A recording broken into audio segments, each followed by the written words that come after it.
Next Level teaching, where we strive to take your faith to the next level. Yes, your faith. Faith in God, faith in you, faith in your ability, faith in your business. And today I want to talk to you about just a couple things that I've been noticing in the scripture. And I really want to tell you to just pick up your book and read. Pick up your book and read and take your time. But let's jump right into the text. I want you to turn to Romans chapter 8. And we're going to start at verse 28. Romans chapter 8, verse 28. And we know that all things work together for good to them that love God, to them who are called according to his purpose, according to God's purpose. So you have to remember that as you serve the Lord, as people are serving the Lord, as people are called to different positions to do various things, it's according to God's purpose, for whom he did foreknow, he also did predestine to be conformed to the image of his Son, that they might be the firstborn among many brethren. Moreover, whom did he predestine? Them he also called. Whom he called, them he also justified. To whom he justified, them to be glory. What shall we say to these things? What shall we say to these things? If God be for us, who can be against us? And the reason why I picked this text is I was studying and I was really thinking about that, because there's just a lot of different things that are said or that you see in society of people that say that they have faith. So God is for you.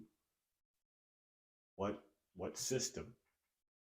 Whether it be the financial system, whether it be systems to hold you back, what people can hold you back? What can hold you back? Can the job hold you back? Can the school hold you back? So if God be for you, who can be against you? Do you really believe that? Do you really trust that? Do you really apply that thinking to your life? Now, that's not saying that you don't have to do right. That's not saying that you don't have to study, that you don't have to get better, there's a part that God does, and there's a part that you have to do. It requires your participation. Yes, faith, it's one of those things, but also proper works is another one of those things too. So just remember that. If God be for you, who can be against you? And the things that is required, necessary in order for you to overcome those obstacles.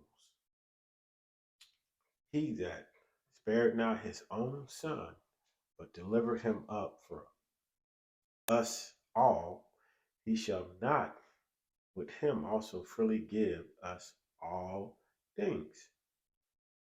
Whom shall lay up anything to the charge of God's elect? It is God that justifies. It is God that justifies, not us. A lot of times we want to justify our decisions, our actions, other people's decisions, their actions. And guess what? Leave that up to God. Stop trying to make justifications of your actions, whether it's to defend yourself or whether it's to condemn or to just say something that you should be not saying about someone. So just remember that. Leave that up to God. Who is he that condemns? Like you said, who condemns? That's supposed to be God, not us. Many a times we we see things, whether it be social media, and it says that so and so did this, and automatically we go to condemning that person as if we've seen all the evidence that what we just read is truth, and that there is not a false accusation at all on that person. So we have to be careful about just condemning people without having all the information, or without even being, well, why is it pertinent that this person that we are condemning, what is it affecting?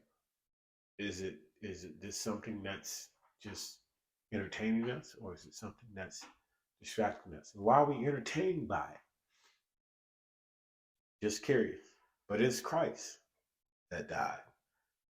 Yea, rather, it and that is risen again, who is even at the right hand of God, who also makes intercession for us.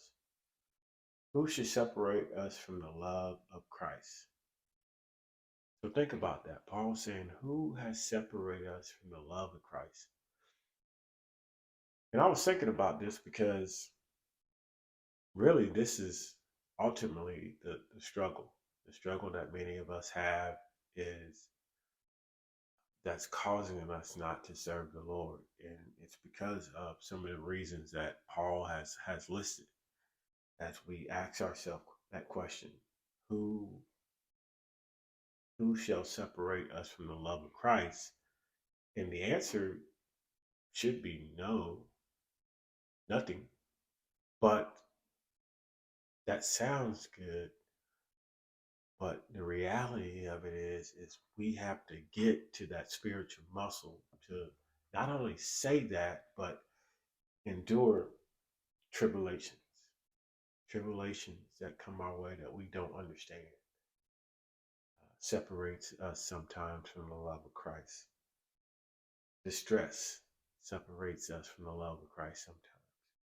Persecution separates us from the love of Christ.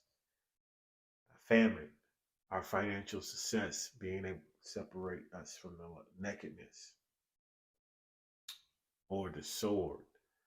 So all these things are things that separate us from the love of Christ at times, that makes us go into thinking if Christ loves us, if he loves us, then while we're going through these things, blah, blah, blah. And there's a lot of things that play along to factor that.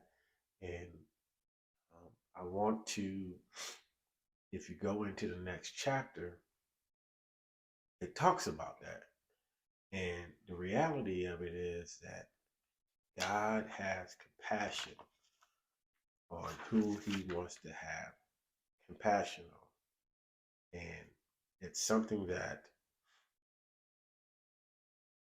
when I first read this, kind of brought me back. But if you turn to Romans chapter 9 and you look at verse number 15, for he said to Moses, I will have mercy upon who I will have mercy, and I will have compassion on who I will have compassion. That's what he said. Yeah, I know that's a tough pill to swallow because that's not the way we think. But remember, Exodus 33, he says the same thing to Moses in verse 19. But instead of me telling you about it, let's turn to it. Exodus 33.